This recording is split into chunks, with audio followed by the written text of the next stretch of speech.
We're live now. All right. Where'd Cassie go? I think she stays in the back. All right. Okay, this is new for all of us. Welcome.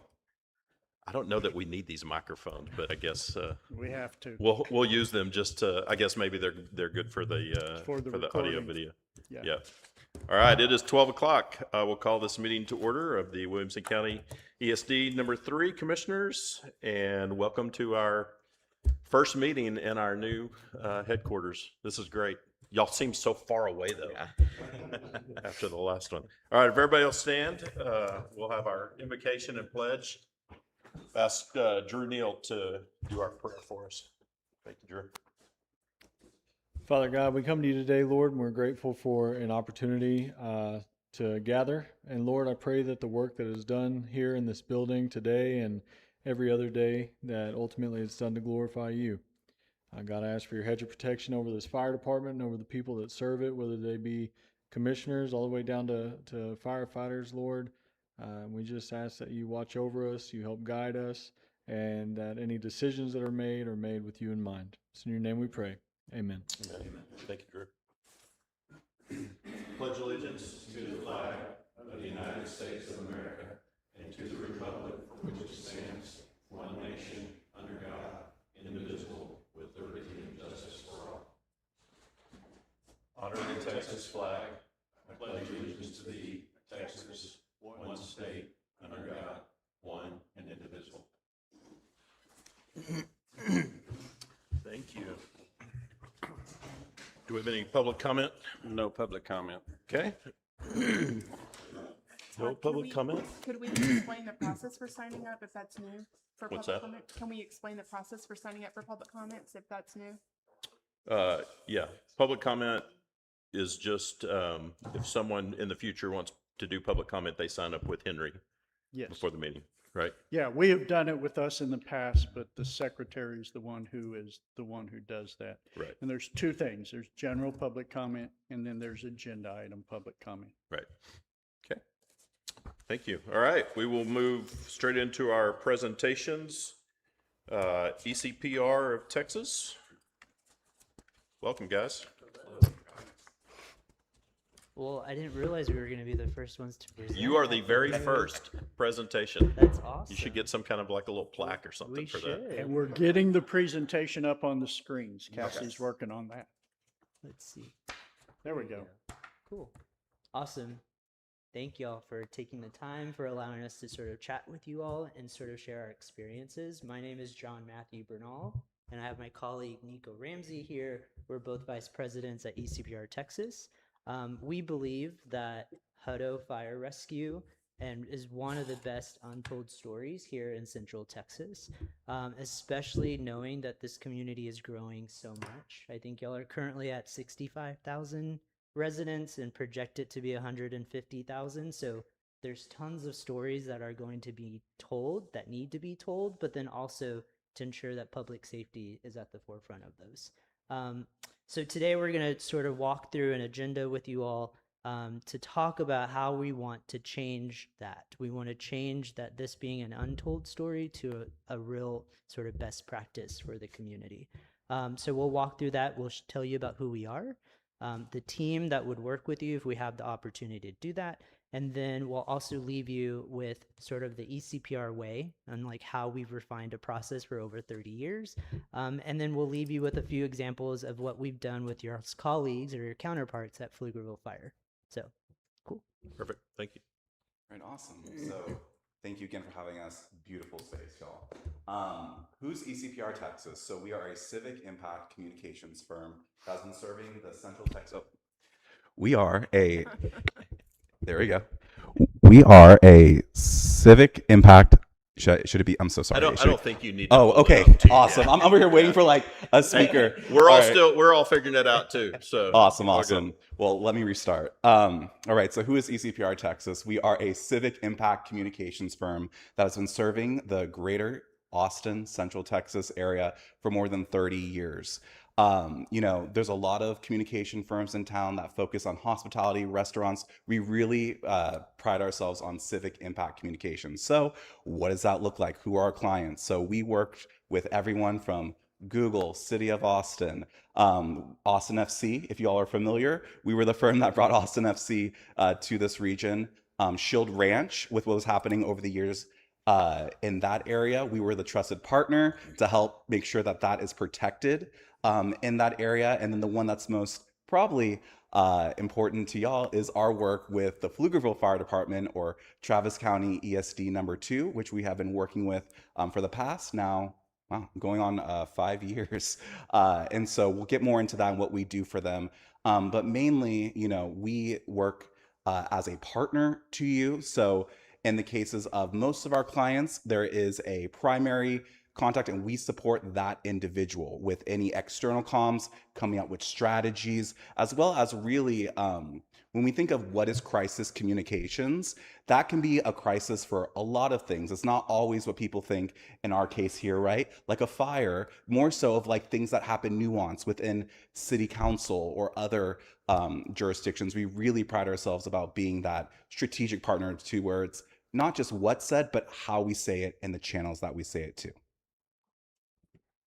Oh, and still, oh, awesome. So what would it look like if we did partner, and what would that team be made up of? So you're looking at it, stands Kristen Markham, who is our owner and CEO. Kristen has been with the firm for over 20 years, bought it from our founder, Elizabeth Christian, and has been a part of some of the most, I would say, strategic but like large initiatives that have come through Austin. I mean, years back there was a civil rights summit with all the living former presidents. That was us.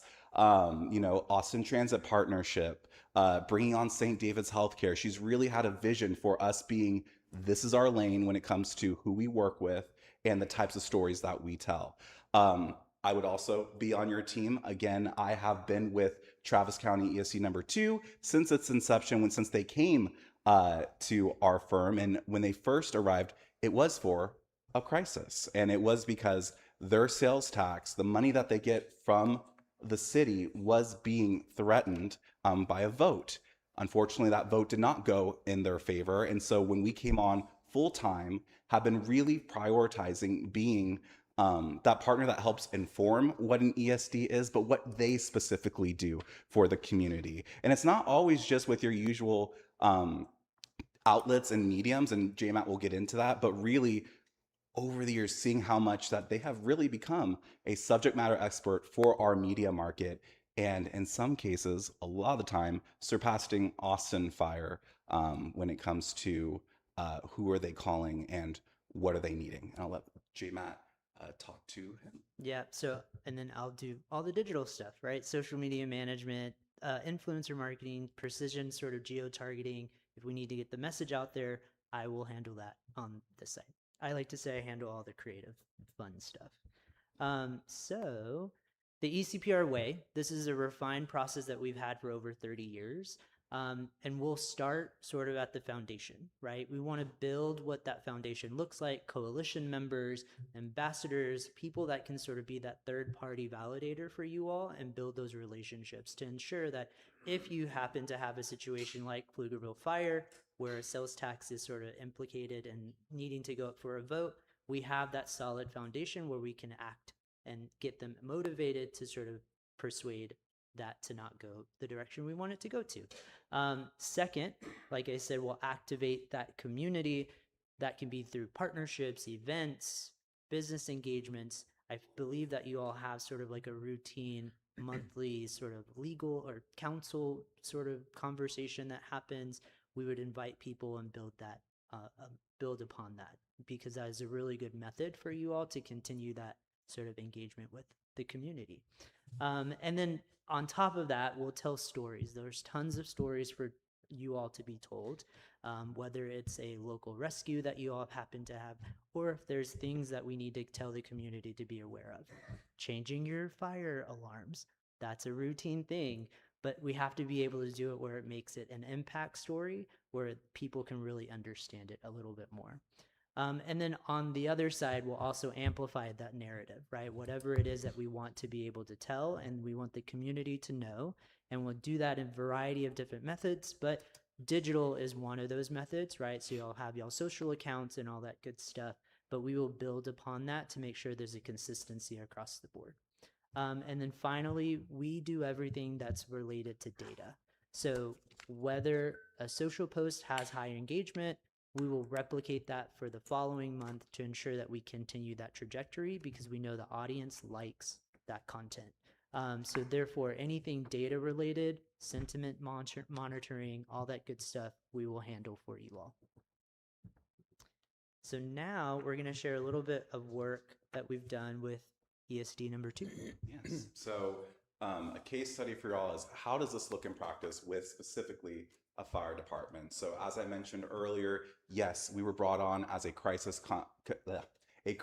communications partner, but it has evolved into so much more. We've really become what we call, it's community relations, it's education, it's making sure, to JMAT's point, it's beyond just, yes, our annual smoke alarms. It's also, specific regional, like turnaround, don't drown, fire safety, wildfire safety. I mean, it's thinking about it as a whole, but also understanding why, in this case, ESD number 2 is needed in that community and the funding that is needed to do the work in that community.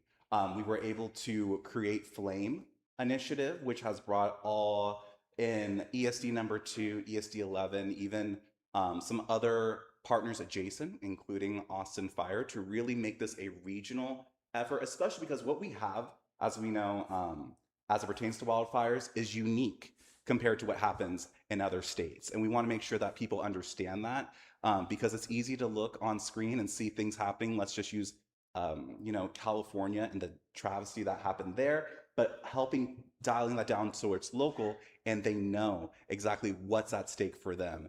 In addition to coalition building. So, everyone has an opinion and every opinion can be valuable. We do a nice job at making sure we have the right voices within neighborhoods, within city government that are allies to our clients. And we've been able to prove that with ESD number 2 to really make sure that our champions, whether they be on the dais, fellow commissioners, or anyone else, really understands the importance of an ESD and the importance of being knowledgeable when it comes to fire safety. And with that being said, everything is translated on the digital side. So all the PR efforts, we don't just pitch, right? We also want to sustain that messaging. So that's where digital comes into play. And we'll sort of translate that into digestible content for the community to sort of share, understand, and also engage with. So with that, we'll manage the social media management for the ESD number 2. We currently do that. We build out 30-day contents in advance for them to review around certain pillars and themes that they want to focus on. That has helped their team because they're stretched thin as well. And so that gives them an added resource to be able to make sure that the messaging is there and relatively available whenever we need to go. So we build 30 days worth of content. We also use a method that's called our in-house programmatic advertising platform, which is called Navy. This is where we've been very strategic and had sort of precinct level sort of digital outreach. So targeted ads to specific precincts that we see that are unfavorable to ESD number 2, but we've been able to target them and change that sentiment with constant communication. In addition, we have safety campaigns that we typically do throughout the year, region, and months. And then we also produced a campaign for them that I was really happy for, which is called Profiles of Courage. And it's just literally a Spotify playlist that these sort of members of the team are able to come up and tell their stories and what that looks like.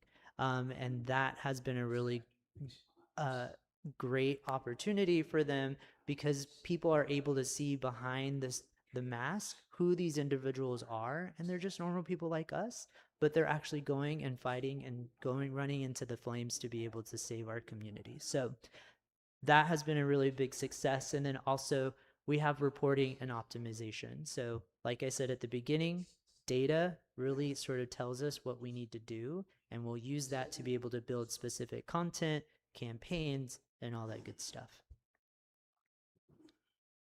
And then that's it. Cool. Thank you. Yeah. So commissioners, you have this as an agenda item, at which time they're going to stay here. So during your discussion, if there's questions that you want to bring up, you'll be able to do that at Okay, that so we'll time. save the questions. Yeah, for- it's an agenda item. Okay. Thank Perfect. you all. Thank you. Thank you. Yeah, I know, we'll have some questions. Thank you, guys.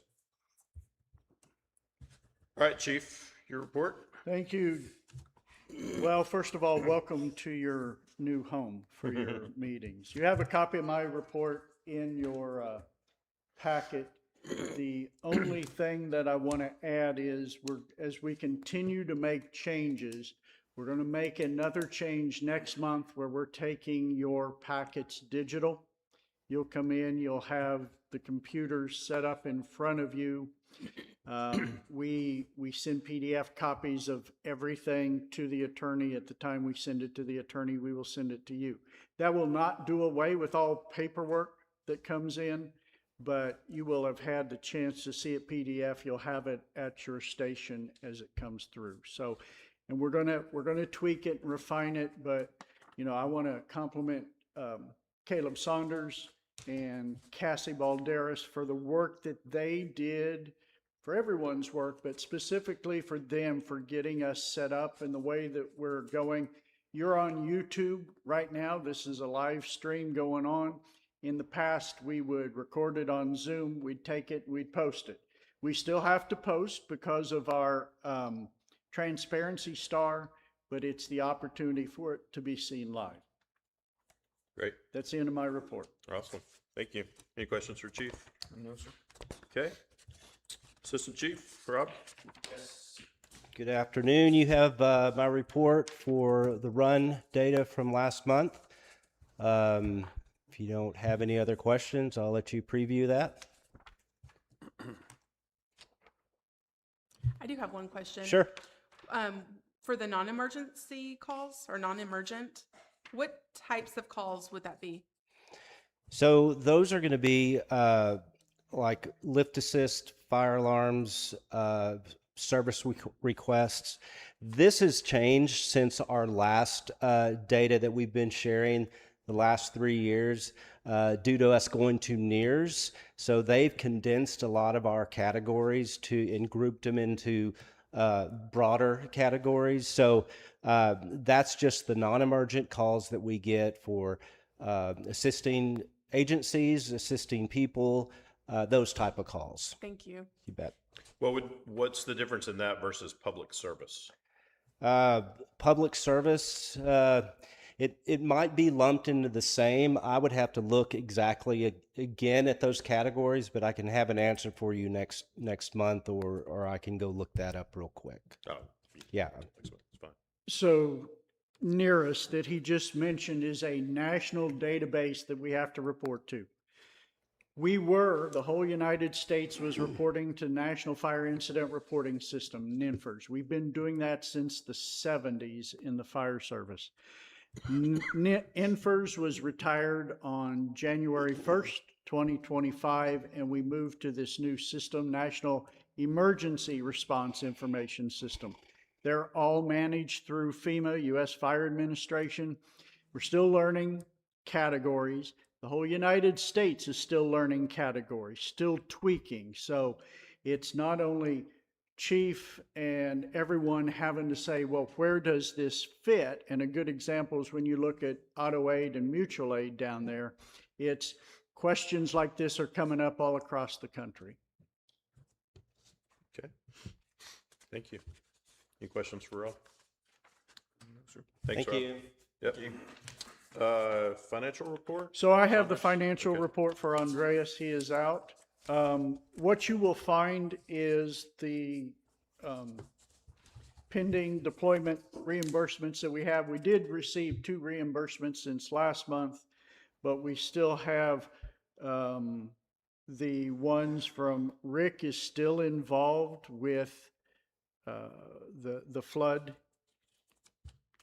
Kerrville, yeah, I'm sorry, it slipped my mind. Rick will be going out again tomorrow to Kerrville again. So we're still doing wildfires, we're still getting those in. Andreas is on top of all that. Okay. Any questions for Chief about financial? Thank you. Fire Marshal report. Eric? Afternoon, Commissioners. This past month, we've closed out several smaller jobs, about 2025, so we've probably got about 180 current projects open. Other than that, nothing crazy out of the norm going on. It's pretty standard stuff. I will say, however, that we've got the Citizens Fire Academy going on, and just 2 days ago, they got to use the jaws of life, the extrication tools, and cut up a car. Seems like it was pretty good success. They had fun. We're rolling on. Next week, we've got their trip to dispatch to see how communications work, and then after that, we're going to work on getting their CPR certifications. When does that end? It ends. Where are you at, Cole?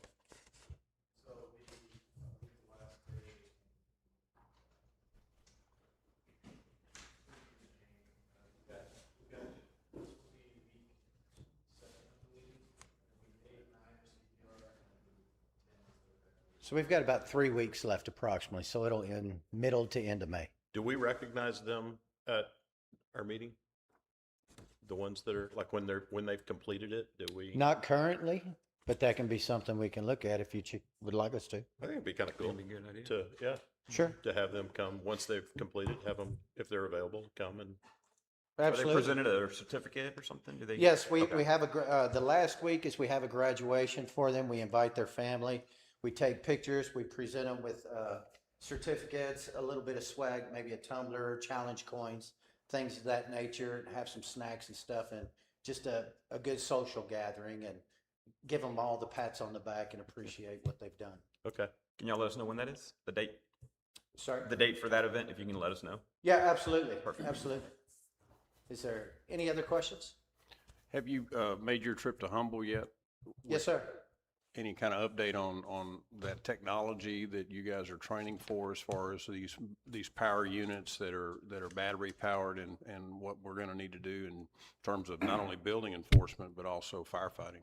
Yes, sir. It was what Commissioner Gideon's talking about is Tesla put on an EV lithium ion battery storage event in Humble 2 weeks ago, a week and a half ago.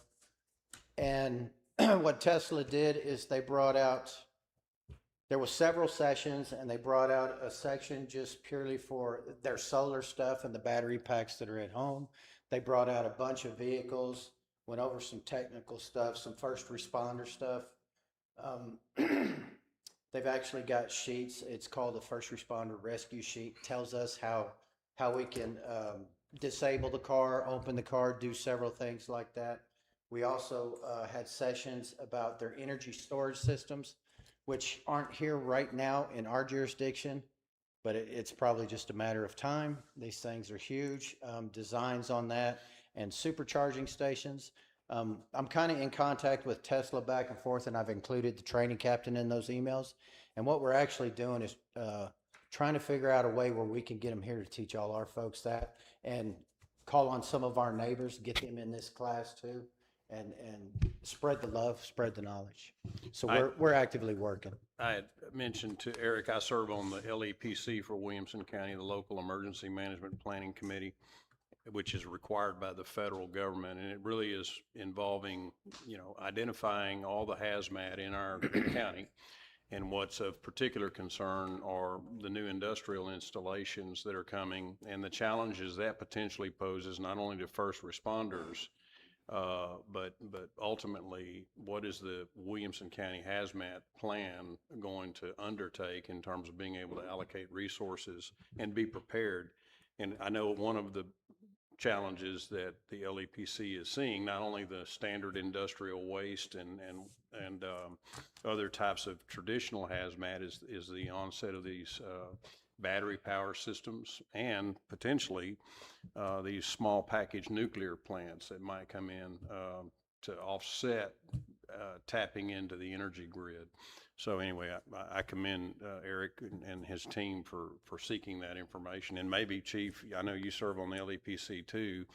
Maybe it's something we can say at the county level that all the ESDs and the fire departments start communicating in this regard.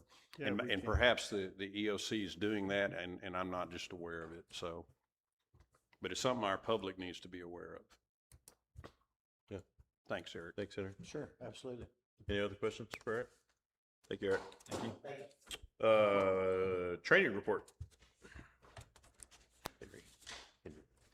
Good afternoon. As you can see in my packet, we had 599 hours of training in March between our internal and external training. Other than that, we're closing our applications for new hires today. I think right now we're sitting at 62 applications, and that closes at 4 p.m. today, so pretty good turnout. So Okay. well, that's all I got unless y'all got any questions. Any questions? I do not. Thank you, sir. Appreciate it. And Explorers report. Oh, Hutto Professional Firefighters Association report. Is Jason here? I don't believe it. report. Okay. Skip that one. Hutto Explorers report.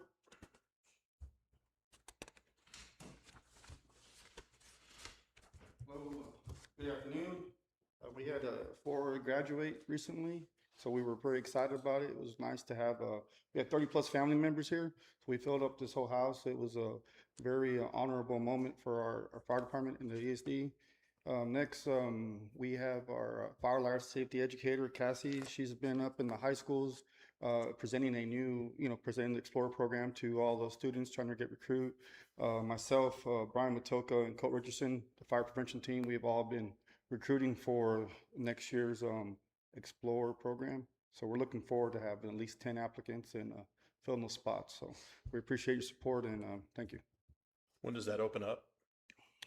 The applications? Applications open right now. We're recruiting. We're going to try to close it out June 30th. Okay. We have open house May 13th here at this building for anybody who wants to come, parents, if they have questions, if they have any ideas, like what they want to talk about with their loved ones might be doing, the youth. So we have an open house forum for them on May 13th on a Wednesday at 6 p.m. at this building.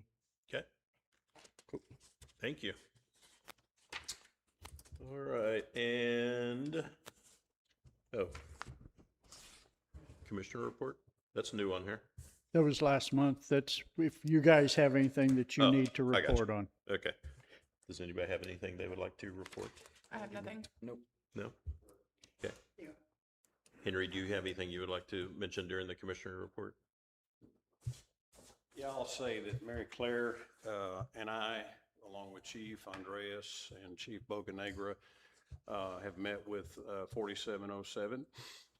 We have received, as pursuant to their contract, their proposal for the coming fiscal year, and we have been meeting to get an analysis on where we are on budget. And so far, those meetings have gone well. We're going to follow up, I believe, next week, right? 28th, yes, sir. Yeah. So hopefully in the near future, that determines, depending on the recommendation that's brought to the commissioners, about 65% of our budget in terms of the impact to the budget as far as pay raises and so on and so forth. Okay. Thank you. The only thing I have, and I'm just going to say this, I don't think you guys get told enough how much we appreciate you guys and how much we support y'all. Just know that we do, and you guys are fantastic. So thank you for all you do for Hutto. In the greater Hutto area too, right? It's not just Yes, here. yes, Yeah. for all you do for ESD. East Williamson County. Yes. All right. Moving on to consent agenda. Do you want to do that first? You need we'll do it during the action. Okay. During the action. Consent. You need to take a minute and look at that, and then I'll entertain a motion. I'll move to approve. I'll second. Motion to approve, second. Any discussion? All in favor? Aye. Okay, consent agenda passes. All right, moving on to our regular agenda items. We did have Mr. Snyder who had wanted to do a public comment. And so you're supposed to sign up for that before the meeting starts. However, we didn't make that very clear. So this would be you want to speak on the ECPR, is that correct? Yes. Okay. If you can step up to the microphone, and you have 3 minutes for your public comment. Expected to be here, to tell you the truth. Will you please step over to the microphone? It doesn't work too well for guys that are hard to hear. Well, it's catching you for the live broadcast. Christine invited me to this meeting. Little did she know that I was involved in disaster response for Central Texas FOAD years ago with Bastrop fires and Travis County fires. So it's important for your organization to reach out to the churches in the general area, because in times of need, they can be a great help to you. And be more than happy to talk to an individual that wants more information.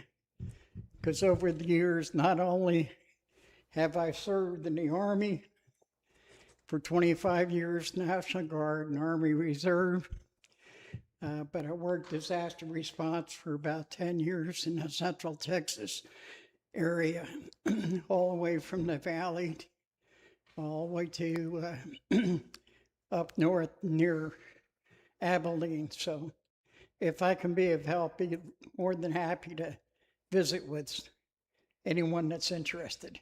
Thank you, sir, and thank you for your service. You're welcome.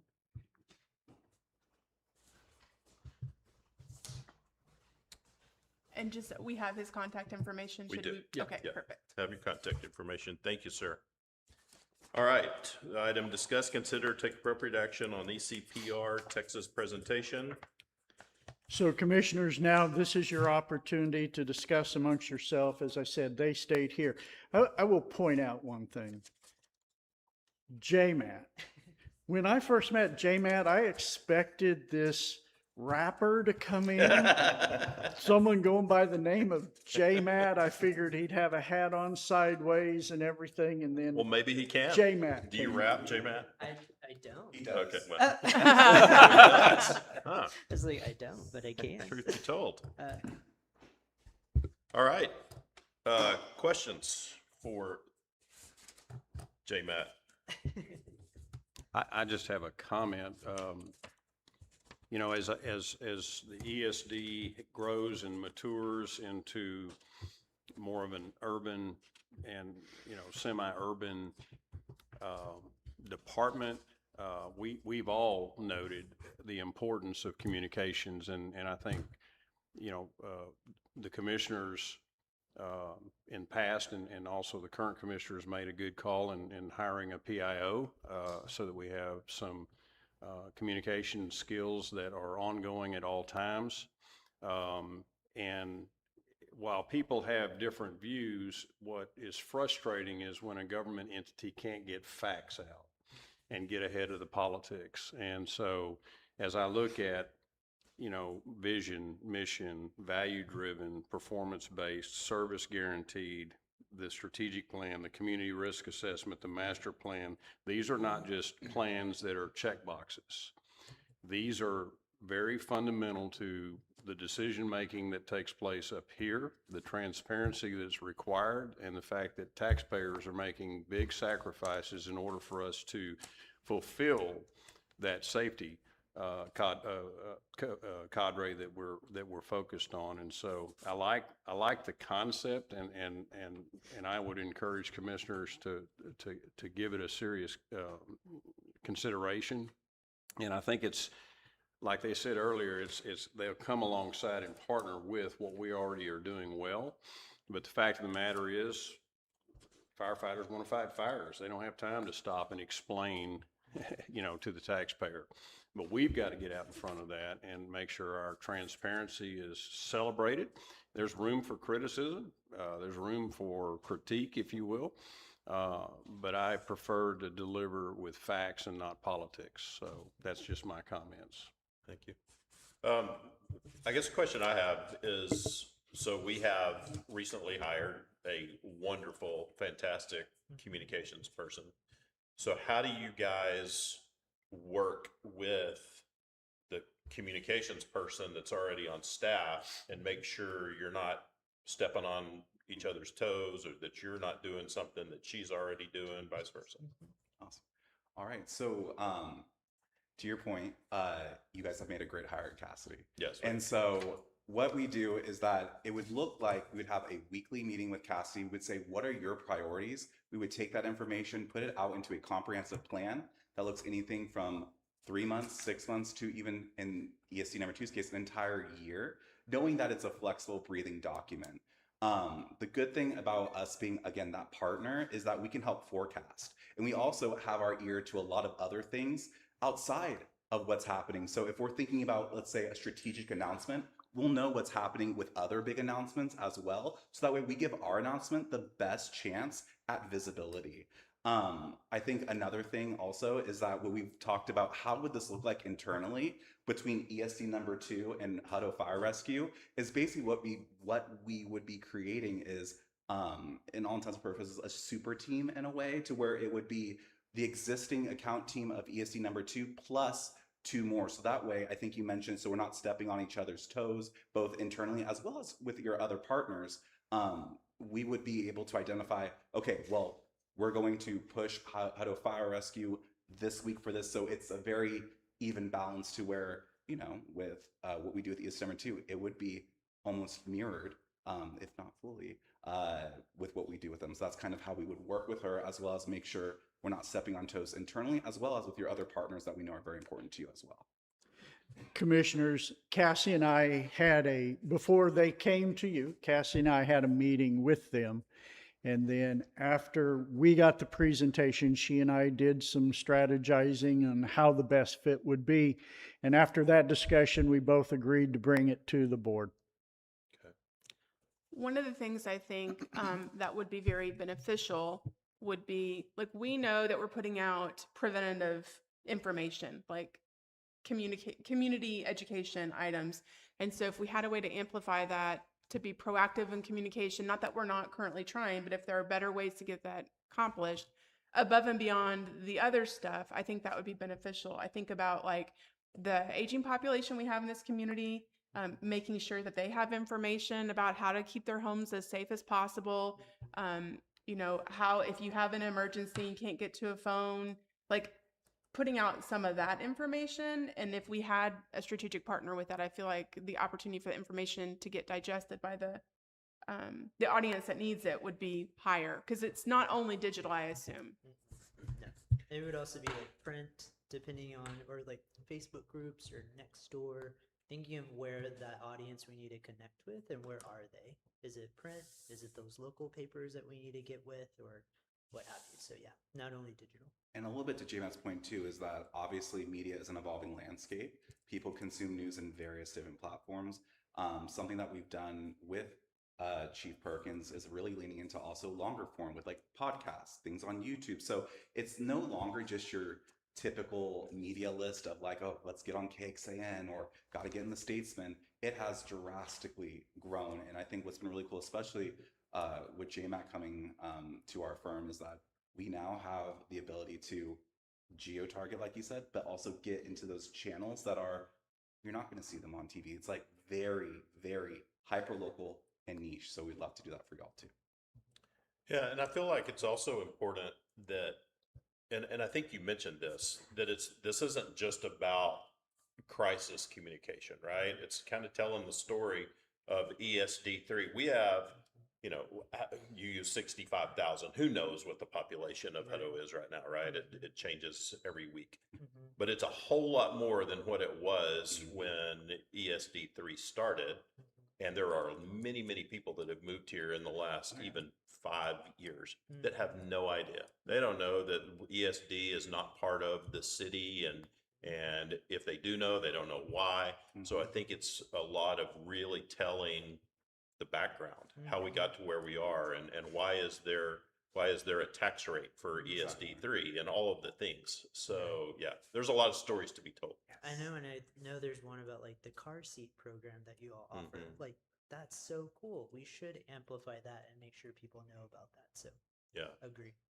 Yeah, I think just anything we can do to help just share the story of how great these guys and ladies are. Yeah. You know, they're amazing, and the community loves firefighters, They right? do. Yeah. So we want to give them reason to love them even more. Exactly. And something he said about geo-targeting, instead of reinventing the wheel and Cassie having to go find technologies to add to her palette, working with a partner that knows how to do that strategic marketing to those, because it is different.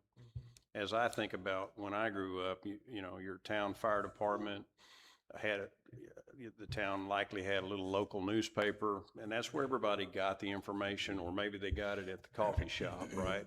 But, you know, we hear all the time the diversity of our community.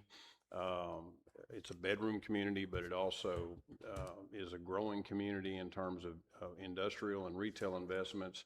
And it's not just the city of Hutto, it's the 75 or 78 square miles that make up the geography, all of which is going to be backfilled in the future.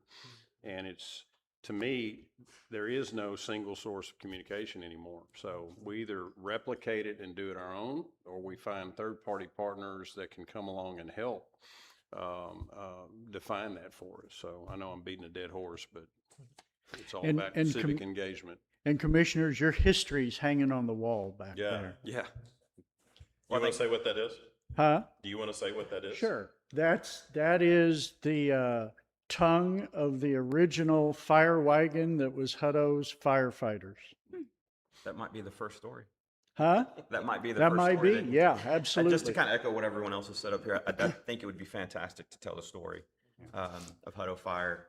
I'm born and raised Hutto, and even my own family members, my mom and dad didn't know that it was a separate entity, and they've been here their entire lives. So I think getting in front of it and telling the story, and telling specific stories on some of our firefighters, I think will build some community ties that will pay dividends. I did have a question. You had mentioned something about ambassadors. Can you touch on that a little bit more? Give me a little more detail on that. Yeah, for sure. So basically, we would partner with y'all to identify who's who in Hutto and supplement with what we know about the region. Things as far as ambassadors and stakeholders, it's kind of like topics of like what J-Matt mentioned about, yes, with what we do with firefighters, but also ambassadors within city council. So that's what we mean by when we say like ambassador stakeholders. It's just those people that we can call on to be our second interview sometimes, because that's another thing. Whenever we do have, whether it's print, broadcast, or even in some cases new media, they're looking for that second partner, and reporters will ask us, who should that second partner be? So it's working with you to identify that list and making those our secondary voices, so we can make sure that the story is being told in the way that it should be told. When you, I guess you've had other ambassadors at other organizations. Is the buy-in hard to get with ambassadors? Well, no, not because, especially I think Commissioner Robinson, you said people love firefighters. That's true. I mean, it is something that's a very selling firefighters, and what y'all do is not an easy sell to media. In fact, coalition building is something that we, through Shield Ranch, Austin Transit Partnership, ESD #2, others, when you ask someone to support something that directly impacts them, it's like no one knows when fire is going to happen to them, but that is the worst day of their life. And it's like reassuring them that the people that are advocating for, Hutto Fire Rescue are also people that are advocating for you, like in media, in closed doors, and preparing them too with talking points and messaging. So it's, multifaceted. How do we, and you probably already have a plan for this, but when we start engaging, should we move forward with this decision? How do we make sure there's not a disconnect in things like our website, for example, that has a different look and a feel, but we'd want to have probably lots of these artifacts represented there. So what is the plan to make sure that everything feels connected and cohesive? Yeah.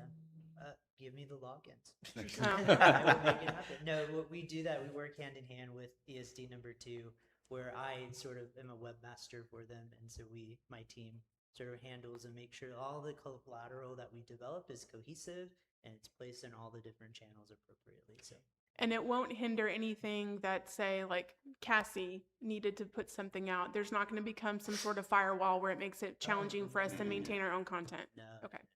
no, we're a partner. So y'all have the admin access. We just have editing access. So, Thank you. Anything else? So what I think we probably should do is, because we don't, obviously, this is the first time we've met you guys and heard from you, even though you've met with Chief and Cassie. I mean, we don't know pricing, we don't know anything. So I think we probably should have a subcommittee, put together a subcommittee that can have like an initial meeting with you guys, get some of that information, bring it back to the rest of the commission, and then kind of go from there. So I would, I'm not blindly, they know this is coming, but I would like to appoint Stephen and Morgan to that subcommittee, if you guys will. Glad to. On board with that? Yes. Okay. So we will do that, and then let them figure out a time to meet with you guys initially, and then come back to us, I guess, next month with kind of what it would look like. Awesome. Cool. And so just for the public, what we would be doing is talking about options, and they would be bringing forward proposals for the board to consider. Yeah, I would think you'd want to set some kind of initial parameters. Yeah. Let's see what it is that is top of line, and I mean, that'd be my thoughts. Yeah. But yeah, I wouldn't know today, sitting here, what something like this would cost. Okay. Cool. All right. Awesome. Thank you guys. Thank you. Have a great Yeah, appreciate y'all. And y'all don't feel like you have to stay for the rest of this meeting. You're welcome to. You're not going to hurt our feelings if you leave, even though it's real riveting.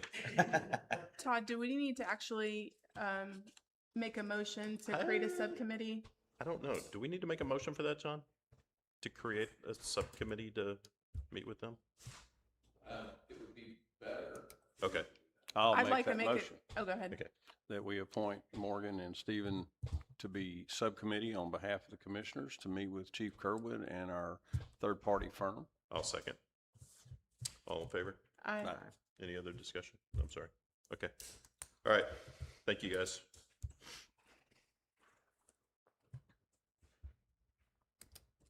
All right. Item 2, discuss, consider, take appropriate action on resolution authorizing lease purchase agreement with PNC Bank. So commissioners, last year, actually this year in the budget, we have the new apparatus that you authorized to put in. This resolution, we got a little ahead of ourselves and didn't do the resolution at the start of the fiscal year. This resolution authorizes PNC for the financials.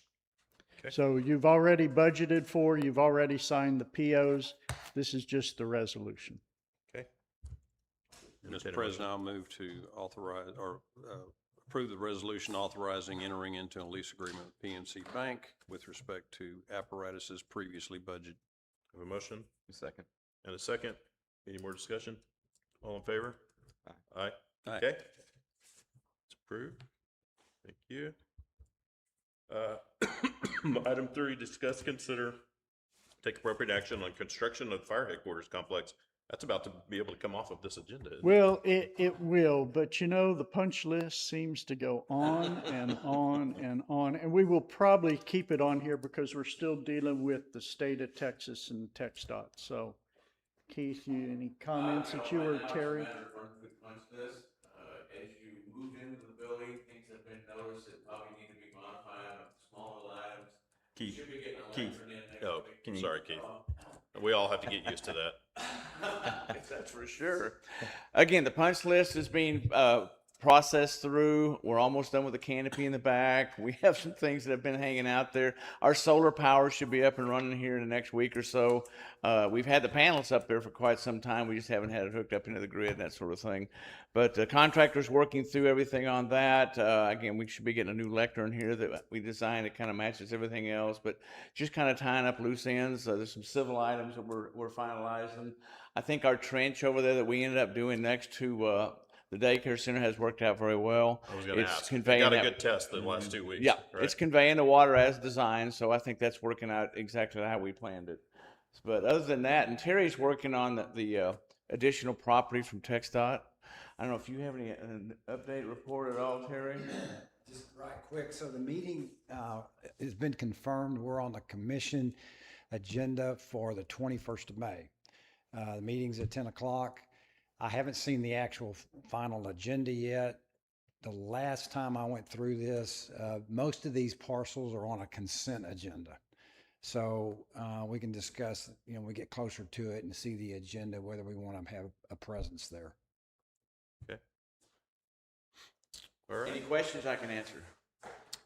Not anything you'd mentioned, but have we had any issues with any runoff with the rain on this south side?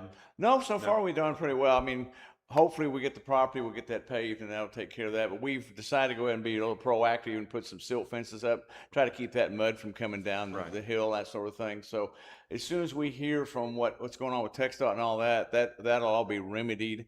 But we didn't want to spend a lot of money with a lot of gravel and all that things just to solidify it. So we decided we just wait until we get all this process with the state done. We already have pricing coming in on the actual paving of that area over there, as well as some what we call large limestone blocks to keep, maybe we don't drive down in and hit the warehouse necessarily. So we'll have that up there. There'll be some large blocks there to be able to maintain any kind of safety from people missing the turn or going a little too wide on the turn, that sort of thing. Thank you. Commissioners, one of the things, hopefully we will have two by the end before your next board meeting, is we're putting sound dampening in here to help cut down on the echo. Now, we usually start with a live space. It's a lot easier to make it dead, but it's a lot harder to make a dead space livelier. So I anticipated this. I just wanted to wait and see how it turns out. It's not terribly bad, but it needs some work. And I think these sound soak panels, and they'll mainly be located in the upper part of this up here to try to keep some of that noise from coming up and down on that. Chairs help a lot with the fabric chairs and that sort of thing. Yeah, So it's not terrible. it's not I don't as know what bad it as sounds I've like seen. on the broadcast, but Right. it's great. Okay. Thank you, Anything else? Keith. Thank y'all. Appreciate it. All right. Item 4, discuss, consider, and take appropriate action on a report from the Carlton Law Firm on legislative items. Is that a closed session thing, or is that public? Okay. On legislative. Right, on legislative. Okay. Thank you. That was fast. All right, and I believe, Chief, we did have that item. Yeah, yes, Mary Ann pointed it out to me that I was wrong. Okay. So, Yeah. Item 5, discuss, consider, take appropriate action on briefing statement 2602, purchase of land for fire station number 6. And that will be executive session. Your next 3 items are all executive session. Okay. All right. Well, then at 12:53, we will adjourn to executive session to meet with the attorney. So commissioners, just so everyone knows, executive session, we will be moving into there. Okay. There's break room available if you want to hang out in a break room. Place is yours.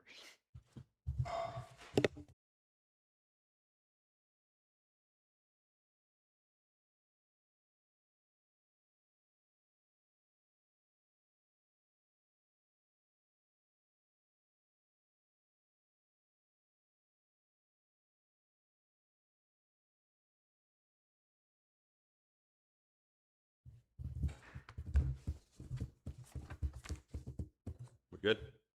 You're good. All right. We are returning from closed session at 1:45. And coming out of that, item number 5, discuss, consider, and take appropriate action on briefing statement 2602, purchase of land for fire station number 6. I'd like to make a motion that we authorize Chief and our legal counsel to negotiate a contract for purchase of land for fire station number 6. Second. We have a second. Any further discussion? All in favor? Aye. Aye. Okay. How about it, Chief? Item 6, discuss, consider, take appropriate action on the City of Round Rock annexations of Williamson County ESD number 3. We have no action on that item. And item 7, discuss, consider, take appropriate action on sales and use tax sharing agreements with City of Hutto. No action, just make a comment that we did receive a proposed agreement from the city's attorney, and currently our attorney and their attorney are working together to finalize the language of that tax sharing agreement. And with that, no other items. We will adjourn at 1:46.